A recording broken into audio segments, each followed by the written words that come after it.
Olá, pessoal. 96% do pessoal que assistem os vídeos não são inscritos. Por favor, dê seu like e se inscreva. Obrigado.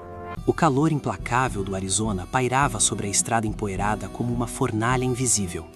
O Zorro e Tonto haviam cavalgado por 3 dias desde Tucson, seguindo rumores perturbadores sobre um rancho que havia sido próspero e agora estava completamente abandonado.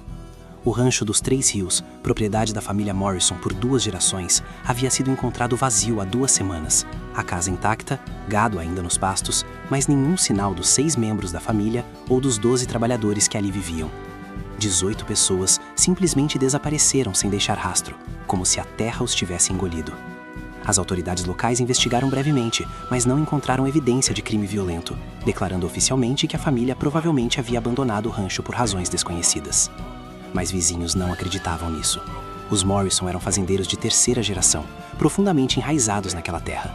Eles nunca abandonariam tudo voluntariamente. Do topo de uma elevação rochosa, o rancho inteiro se revelou diante deles. Era uma propriedade impressionante. Casa principal de 2 andares construída solidamente em madeira e pedra, 3 celeiros grandes, currais extensos, moinho de vento ainda girando lentamente ao vento, tanque de água cheio. Tudo parecia perfeitamente normal à primeira vista, mas algo estava profundamente errado. Nenhuma fumaça subia das chaminés. Nenhum som de atividade humana ou animal alcançava seus ouvidos. Gado vagava pelos pastos sem supervisão, alguns animais claramente em sofrimento por falta de ordenha. Cavalos no curral tinham comedouros vazios. O silêncio era opressivo, antinatural. Até mesmo os pássaros pareciam evitar o lugar. Tonto apontou para algo que o Zorro inicialmente não havia notado. A porta da frente da casa principal estava entreaberta, balançando levemente na brisa. Nenhum fazendeiro cuidadoso deixaria sua porta aberta ao partir. Desceram a colina lentamente, todos os sentidos aguçados para perigo. O Zorro tinha a mão próxima aos seus revólveres, olhos escaneando constantemente janelas e cantos onde emboscada poderia estar escondida. Tonto movia-se com a cautela silenciosa de seu povo, lendo sinais no solo que homens brancos nunca perceberiam. Ao se aproximarem do primeiro celeiro, notaram detalhes mais perturbadores. Ferramentas deixadas no meio de tarefas, uma carroça meio carregada com feno, um martelo abandonado ao lado de cerca parcialmente consertada. Um balde virado derramando água muito evaporada. Era como se todos tivessem parado o que estavam fazendo simultaneamente e simplesmente partido. Mas para onde? E por quê? Não havia sinais de luta, nenhuma marca de sangue, nenhuma indicação de violência. Apenas ausência súbita e inexplicável de vida humana. O interior do celeiro principal estava mergulhado em penumbra, apenas raios de sol penetrando através de fendas na madeira, criando listras dramáticas de luz e sombra. O cheiro de feno e couro era forte, mas havia também algo mais, um odor leve e desagradável que nenhum dos dois conseguia identificar completamente. Baias vazias mostravam que cavalos haviam sido removidos, mas equipamento de montaria permanecia pendurado ordenadamente nas paredes. Ferramentas agrícolas estavam em seus lugares apropriados. Uma escada subia para o paileiro superior. Tonto subiu silenciosamente, verificando o espaço acima enquanto o Zorro examinava o nível térreo. Encontraram apenas normalidade perturbadora. Tudo em ordem, mas tudo abandonado. No canto mais distante, Tonto descobriu algo curioso. Marcas de arrasto no chão de terra, como se algo pesado tivesse sido puxado em direção à parede dos fundos do celeiro. Mas a parede era sólida, sem porta ou abertura visível. A casa principal dos Morrison era a estrutura sólida que falava de prosperidade e cuidado. A varanda da frente tinha cadeiras de balanço, uma ainda se movendo levemente, como se alguém tivesse acabado de se levantar. Vasos de flores, agora murchas e mortas por falta de água, decoravam os cantos. A porta da frente, como haviam visto da colina, estava entreaberta. O Zorro empurrou completamente, dobradiças rangendo alto no silêncio. O interior estava escuro e fresco, cortinas fechadas bloqueando a luz do sol. À medida que seus olhos se ajustavam à penumbra, podiam ver sala de estar mobiliada confortavelmente. Sofá, cadeiras, mesa de centro com livros ainda abertos, como se alguém tivesse sido interrompido durante a leitura. Uma lareira fria mostrava cinzas de fogo há muito apagado. Fotografias de família decoravam as paredes. O patriarca Samuel Morrison, sua esposa Martha, 3 filhos adultos e suas famílias. Rostos sorridentes olhando de molduras empoeiradas, fantasmas de vidas interrompidas misteriosamente. A sala de jantar revelou a cena mais perturbadora até agora. A mesa estava posta para a refeição. Pratos, talheres, copos, tudo em seus lugares apropriados. Mas a comida nos pratos havia apodrecido há muito tempo. Agora apenas massa irreconhecível, coberta de mofo. Cadeiras estavam empurradas para trás em ângulos errados, como se os comensais tivessem se levantado apressadamente. Algumas tinham até tombado para trás. Uma xícara de café estava virada, mancha marrom seca na toalha de mesa. O relógio de pêndulo na parede havia parado em 7h43, presumivelmente a hora do jantar, quando algo aconteceu. Mas o quê? Não havia sinais de violência, nenhuma evidência de intrusos forçando a entrada. Era como se no meio da refeição, algum evento inexplicável tivesse feito toda a família simplesmente parar e partir, tão apressadamente que nem sequer fecharam a porta atrás de si. O Zorro tocou um dos pratos cautelosamente. A comida estava tão velha que era impossível determinar quantos dias exatamente haviam passado, mas consistente com o prazo de 2 semanas desde o desaparecimento. No andar superior, os quartos contavam histórias silenciosas de vidas interrompidas. No quarto principal, a cama estava desfeita, travesseiro ainda com impressão de cabeça que havia repousado ali. Roupas para o dia seguinte estavam cuidadosamente dispostas sobre uma cadeira. A gaveta da cômoda estava entreaberta, revelando pilhas organizadas de roupas íntimas e meias. No quarto das crianças, brinquedos estavam espalhados pelo chão. Uma boneca de pano caída de lado, soldadinhos de madeira em formação de batalha interrompida, um livro de histórias aberto na página do meio. Era como caminhar através de momento congelado no tempo, uma fotografia tridimensional de vidas que haviam simplesmente parado. Tonto abriu o armário do quarto principal e fez descoberta significativa. Todas as roupas da família ainda estavam ali. Se tivessem partido voluntariamente, certamente teriam levado ao menos algumas mudas de roupa, mas tudo permanecia intocado. O escritório de Samuel Morrison ocupava um cômodo no térreo, claramente o coração administrativo do rancho. Mesa de mogno sólida estava coberta de papéis, livros contábeis, registros de gado, correspondências. O Zorro examinou os documentos meticulosamente. Os registros financeiros mostravam que o rancho estava prosperando. Lucros consistentes, dívidas mínimas, operação bem gerida. Não havia razão financeira para abandono. Entre as correspondências, encontrou várias cartas de um advogado em Phoenix, datadas das semanas anteriores ao desaparecimento. O comprador interessado era identificado apenas como Consórcio Territorial de Desenvolvimento.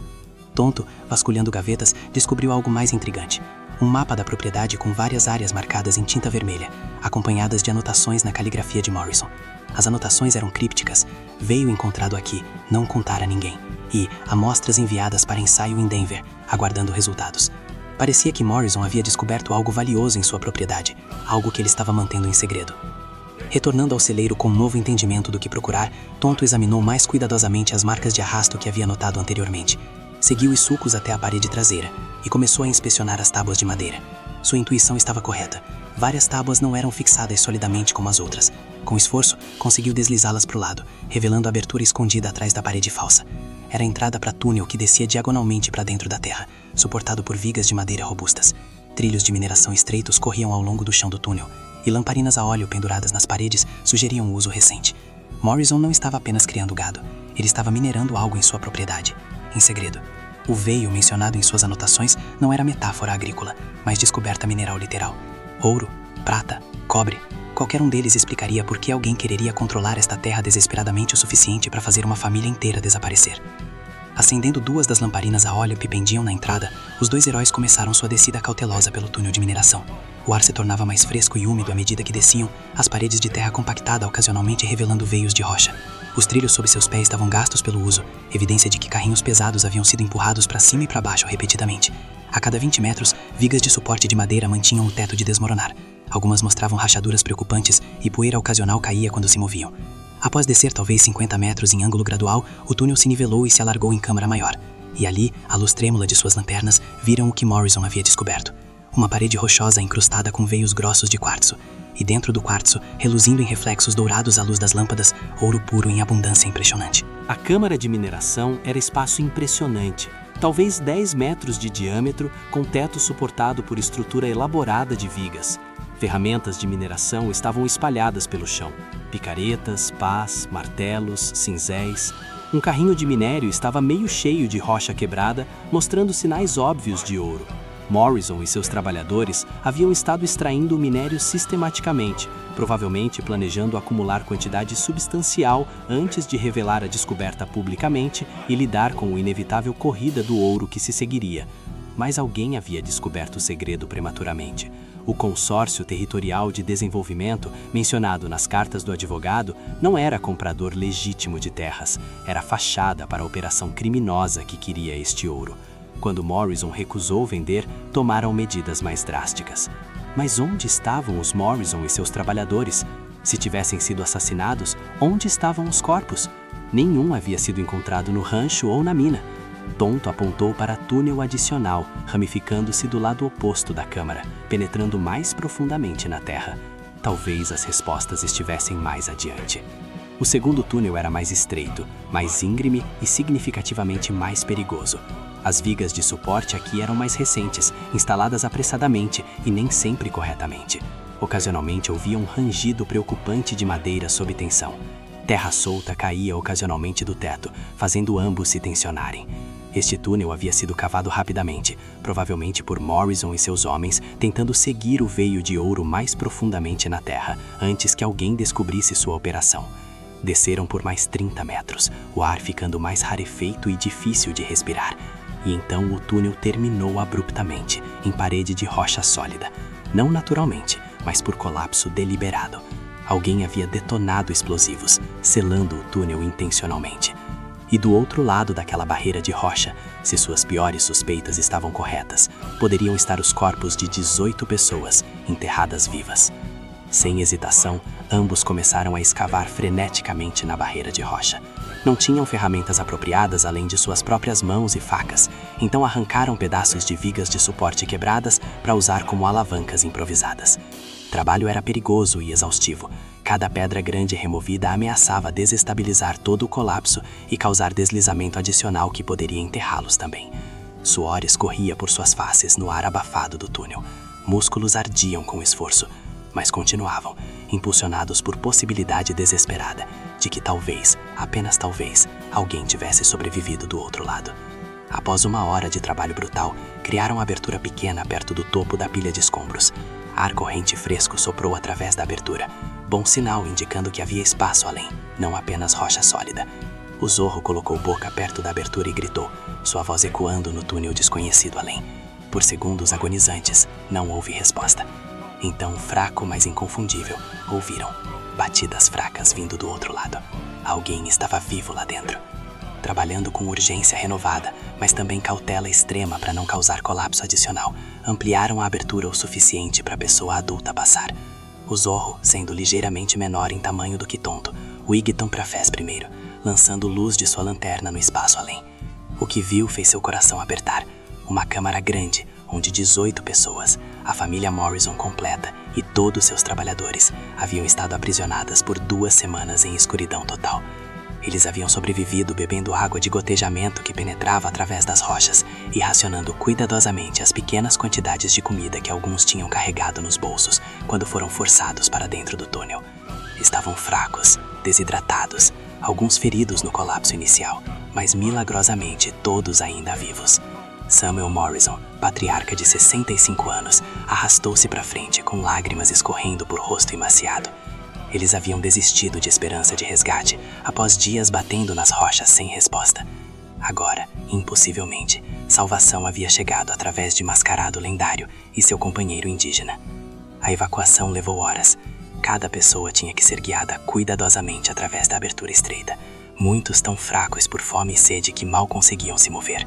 As crianças foram tiradas primeiro, depois as mulheres, então os homens feridos, finalmente os trabalhadores que ainda mantinham alguma força. O Zorro permaneceu do lado entupido, ajudando cada pessoa através, enquanto Tonto os recebia do outro lado e os guiava de volta pelo túnel até a superfície.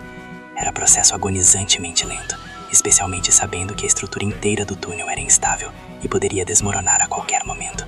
Mas nenhum foi deixado para trás.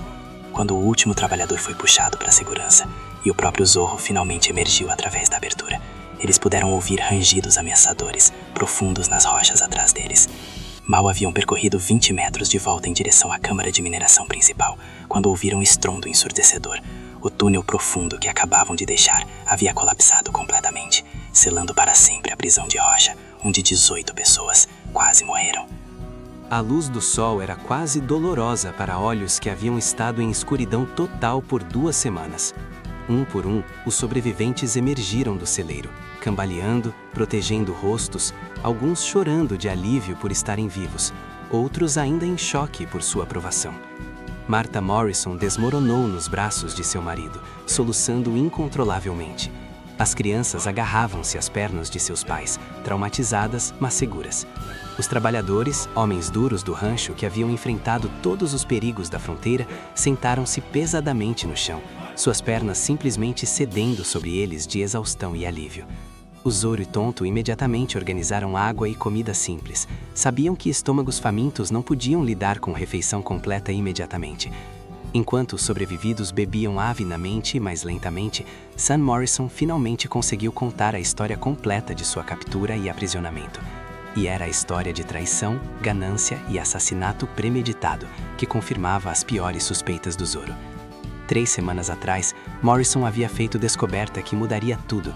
Enquanto reparava cerca em propriedade remota, tropeçara literalmente em afloramento de quartzo rico em ouro. Veterano da corrida do ouro de 49 em sua juventude, reconheceu imediatamente o que tinha. Começou mineração discreta com a ajuda de seus filhos e trabalhadores mais confiáveis, planejando acumular evidência substancial antes de registrar reivindicação oficial. Mas cometeu o erro fatal. Enviou amostras para ensaio em Denver usando seu próprio nome. A empresa de ensaio era a operação de fachada controlada por sindicato criminoso, que monitorava sistematicamente todas as submissões de ensaio em busca de descobertas significativas. Dentro de semana, advogados apareceram oferecendo comprar seu rancho por preço razoável, mas não extraordinário. Quando Morrison recusou, sabendo que sua terra valia milhões se tinha depósito de ouro extensivo, as ofertas tornaram-se ameaças. Então, há 2 semanas, durante jantar em família, 10 homens armados irromperam pela porta. Eles forçaram toda a família e trabalhadores para dentro da mina, usando-os como reféns para fazer Morrison assinar escritura transferindo propriedade. Quando ele recusou, mesmo sob ameaça de morte, simplesmente os trancaram lá dentro e explodiram a entrada, planejando retornar em semanas para descobrir, tragicamente, que a família havia morrido em acidente de mineração. Com família morta e sem herdeiros claros, propriedade eventualmente seria leiloada, e o sindicato a compraria legalmente por preço de barganha. Morrison conseguiu descrever o líder dos homens que os aprisionaram. Homem alto, com cicatriz atravessando bochecha esquerda, sotaque sulista pronunciado, vestindo anel de ouro no dedo mindinho com símbolo de escorpião. A descrição soou familiar ao Zoro. Em Phoenix, semanas atrás, havia visto cartazes de procurado para homem correspondendo exatamente a essa descrição. Jake Escorpião Maddox, contratado conhecido por sindicato criminoso operando em todo o território do Arizona. Maddox era apenas músculo, mas através dele poderiam rastrear até os líderes reais da operação. Os advogados que haviam contactado Morrison representavam um escritório legal em Phoenix chamado Blackwell & Associates, conhecidos na comunidade legal como duvidosos, mas inteligentes o suficiente para manter a aparência de legitimidade. E o Consórcio Territorial de Desenvolvimento era provavelmente a entidade em papel controlada pelo homem mais rico de Phoenix, Cyrus Thornton, barão das terras que havia construído fortuna através de métodos semelhantes ao longo de década. Mas provar isso seria desafio. Homens como Thornton sempre mantinham várias camadas de negação plausível entre eles e crimes reais. Morrison queria ir diretamente às autoridades, mas o Zoro sabia que seria inútil. Xerife local de Phoenix estava no bolso de Thornton. Juiz territorial era velho amigo de escola de Thornton. Até US Marshal para a região tinha recebido doações de campanha generosas das empresas de Thornton. Não, precisavam de evidência tão irrefutável e pública que nem mesmo Thornton poderia enterrá-la. O plano do Zoro era multifacetado. Primeiro, Morrison levaria a família para Phoenix publicamente, fazendo grande espetáculo de seu retorno milagroso dos mortos. História se espalharia rapidamente, forçando Maddox e seus homens a ou fugir ou tentarem silenciar Morrisons permanentemente. Segundo, o Zoro se infiltraria no escritório de Blackwell & Associates durante o caos da notícia dos Morrisons vivos, procurando documentos ligando o escritório legal diretamente ao esquema. Terceiro, Tonto vigiaria a mansion de Thornton, observando quem visitava em pânico após a notícia quebrar. E finalmente, quando Maddox inevitavelmente tentar terminar o trabalho que falhou, o Zoro estaria esperando para capturá-lo e forçá-lo a testemunhar contra seus empregadores em troca de sentença reduzida. Era arriscado. Morrison e sua família seriam essencialmente iscas, mas era a única maneira de expor toda a conspiração. Com Morrison e sua família restaurados o suficiente para viajar, formaram pequena caravana. 2 carroças carregavam os mais fracos, enquanto outros cavalgavam. O Zoro e Tonto flanqueavam um grupo, sempre alertas para a emboscada potencial. Era a viagem de dia inteiro até Phoenix, e cada quilômetro aumentava a tensão. Maddox e seus homens podiam estar em qualquer lugar, e agora que o elemento surpresa estava perdido, poderiam simplesmente tentar eliminar todas as testemunhas em um ataque frontal. Mas a estrada permaneceu clara. Acamparam uma noite no deserto, fogueiras em círculo defensivo, sentinelas revezando vigília. Crianças Morrison, resilientes como jovens são, já começavam a recuperar espíritos, fazendo perguntas sobre o homem mascarado e seu amigo índio que os haviam salvado. Pela manhã, continuaram, finalmente avistando Phoenix ao meio-dia. A cidade estava situada em Vale Fértil, prédios de adobe e madeira estendendo-se ao longo das margens do Salt River. E em algum lugar naquela cidade, Cyrus Thornton sentava-se em seu escritório, completamente desconhecendo que esquema cuidadosamente planejado estava prestes a desmoronar. A entrada da família Morrison em Phoenix foi sensação instantânea. Notícias de seu desaparecimento haviam circulado amplamente. Muitos haviam assumido que estavam mortos. Vê-los vivos, andando pela rua principal, flanqueados pelo lendário Zorro e Tonto, causou comoção imediata. Pessoas corriam de lojas e casas. Jornalista do Arizona Sentinel começou a fazer perguntas frenéticas. Dentro de minutos, multidão de 100 pessoas se reuniu. Morrison, fortalecido por raiva justa, contou história completa em voz alta o suficiente para todos ouvirem. A descoberta de ouro, as ameaças, o aprisionamento, a tentativa de assassinato em massa. Nomeou nomes: Maddox, Blackwell e, mais importante, Cyrus Thornton. A multidão reagiu com mistura de choque e raiva. Muitos conheciam a reputação de Thornton, mas nunca tiveram evidência de crimes reais. Agora, testemunha credível acusava-o publicamente de conspiração para assassinato. Do outro lado da rua, o Zorro notou figura rapidamente desaparecendo em beco, homem que havia estado observando e claramente correu para reportar desenvolvimento aos seus chefes. Perfeito. A armadilha estava sendo montada. Enquanto Morrison e família eram instalados em segurança no hotel mais proeminente de Phoenix, sob guarda de cidadãos voluntários indignados pela história, o Zorro iniciou sua própria missão. Escritório de Blackwell & Associates ocupava segundo andar de prédio perto do tribunal. Sob cobertura de escuridão, o Zorro escalou parede externa e forçou janela aberta. Interior era típico escritório legal, estantes cheias de livros de lei, arquivos, mesas cobertas de papéis. Mas onde guardariam documentos incriminadores? Não nos arquivos principais, obviamente. Muito arriscado. Ele procurou sistematicamente, procurando cofre escondido ou gaveta falsa. Levou quase 1 hora, mas finalmente encontrou, atrás de pintura barata de George Washington, pequeno cofre embutido na parede. A tranca era de qualidade decente, mas não páreo para a perícia do Zorro. Dentro, encontrou exatamente o que precisava. Correspondência entre Blackwell e Thornton discutindo eliminação da situação Morrison, ordem de pagamento para Jake Maddox por serviços especiais e, mais condenador, escritura já preparada transferindo propriedade Morrison para Consórcio Territorial de Desenvolvimento, datada apenas 2 dias após família ter sido aprisionada. Era evidência de premeditação e conspiração. Enquanto isso, Tonto mantinha vigília na propriedade de Cyrus Thornton. Mansion era estrutura impressionante. 2 andares, arquitetura colonial, cercada por jardins bem cuidados, completamente fora de lugar no território árido do Arizona. Demonstração ostensiva de riqueza de Thornton.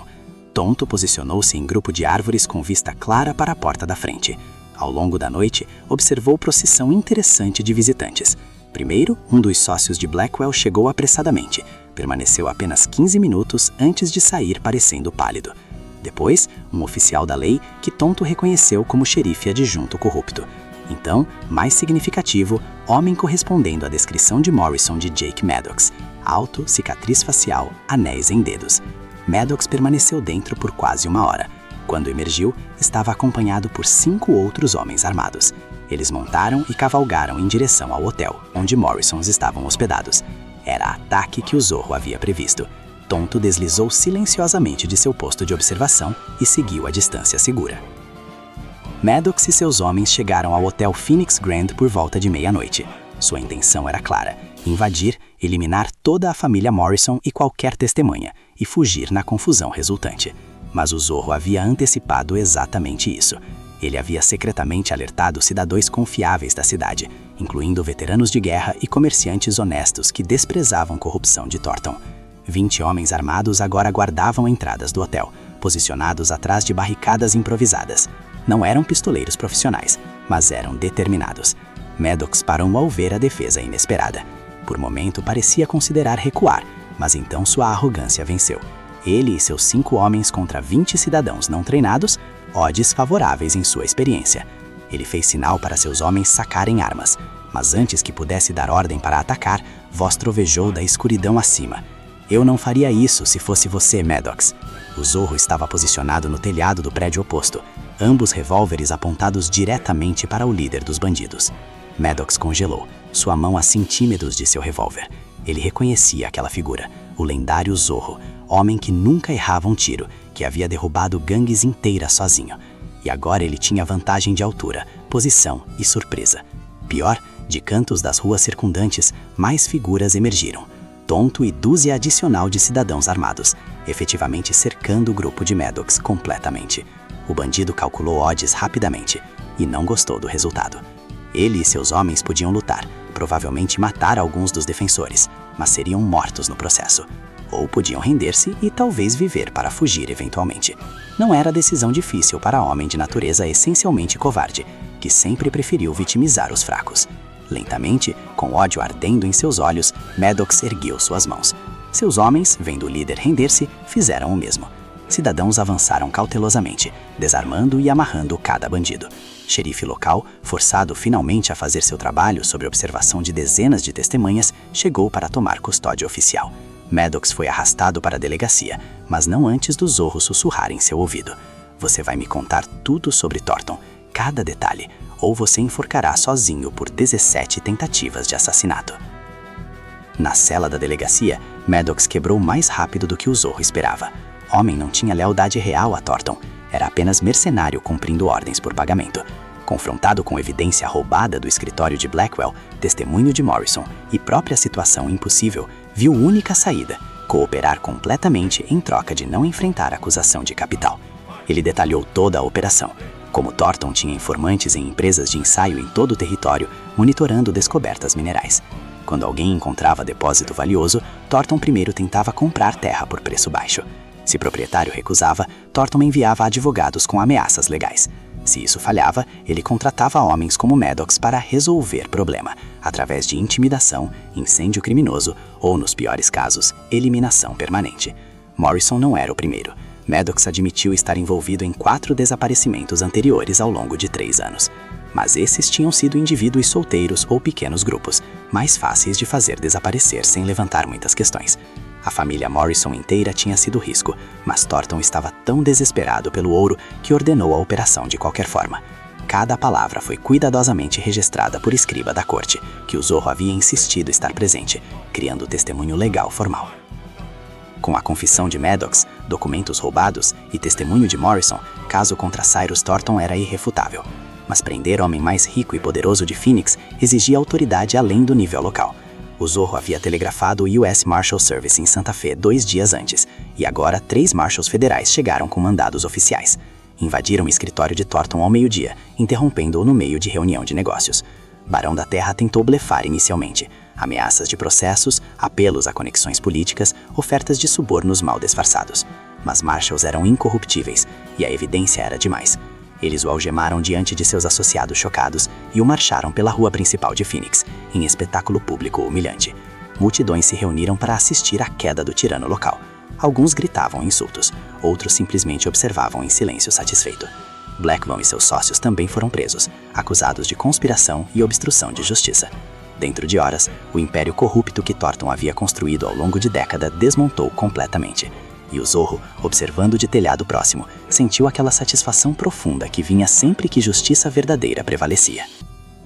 A família Morrison retornou ao seu rancho, desta vez com escolta de soldados federais garantindo a segurança. A descoberta de ouro foi oficialmente registrada, as reivindicações legais arquivadas e a operação de mineração legítima estabelecida. Ensaios mostraram que o depósito era ainda mais rico do que Morrison esperava, potencialmente milhões de dólares em ouro recuperável. Mas diferente de Thornton, Morrison planejava minerar responsavelmente, compartilhar riqueza com seus trabalhadores leais e investir os lucros no desenvolvimento da comunidade local. Empresas de mineração legítima de São Francisco enviaram engenheiros para avaliar a melhor forma de extrair o minério com segurança. Dentro de mês, operação de mineração apropriada estava estabelecida, com túneis propriamente suportados, equipamento moderno e condições de trabalho seguras. O túnel onde haviam estado aprisionados foi permanentemente selado com concreto, memorial sombrio de sua aprovação, mas também lembrança de resiliência e sobrevivência. Morrison ofereceu ao Zorro e Tonto participação na mina, como gratidão por salvarem suas vidas, mas como sempre, heróis educadamente recusaram recompensa material. O julgamento de Cyrus Thornton e seus cúmplices foi sensação territorial. Juiz federal de Santa Fe presidiu pessoalmente, garantindo imparcialidade. A evidência era esmagadora. Confissão de Maddox, documentos incriminadores, testemunho de Morrison e todos os sobreviventes, até registros financeiros mostrando pagamentos suspeitos. Defesa de Thornton tentou argumentar que ele era simplesmente homem de negócios enganado por subalternos desonestos, que não sabia de atividades criminosas sendo conduzidas em seu nome. Mas promotoria demoliu essa defesa, mostrando correspondência escrita em própria caligrafia de Thornton, autorizando especificamente várias ações ilegais. Júri de 12 homens deliberou apenas 3 horas antes de retornar com o veredito. culpado em todas as acusações de conspiração para cometer assassinato, tentativa de assassinato, fraude, extorsão e múltiplas outras acusações. A sentença foi dura, mas justa: 20 anos de prisão federal em penitenciaria do Kansas, sem possibilidade de liberação antecipada. Blackwell e seus sócios receberam 10 anos cada. Maddox, em troca de sua cooperação, recebeu sentença reduzida de 15 anos, mas ainda enfrentaria décadas atrás das grades. Justiça havia sido servida plenamente. Com o sol poente pintando o céu do Arizona em tons espetaculares de laranja, púrpura e ouro, chegou o momento da despedida. O rancho dos Três Rios estava restaurado à vida. Fumaça subindo das chaminés, gado bem cuidado nos pastos, som de trabalho e riso enchendo o ar. A família Morrison reuniu-se para uma última despedida aos homens que haviam salvado não apenas suas vidas, mas seu futuro. As crianças corriam ao lado do Zorro e Tonto enquanto eles montavam em direção ao portão do rancho, gritando agradecimentos e promessas de nunca esquecer.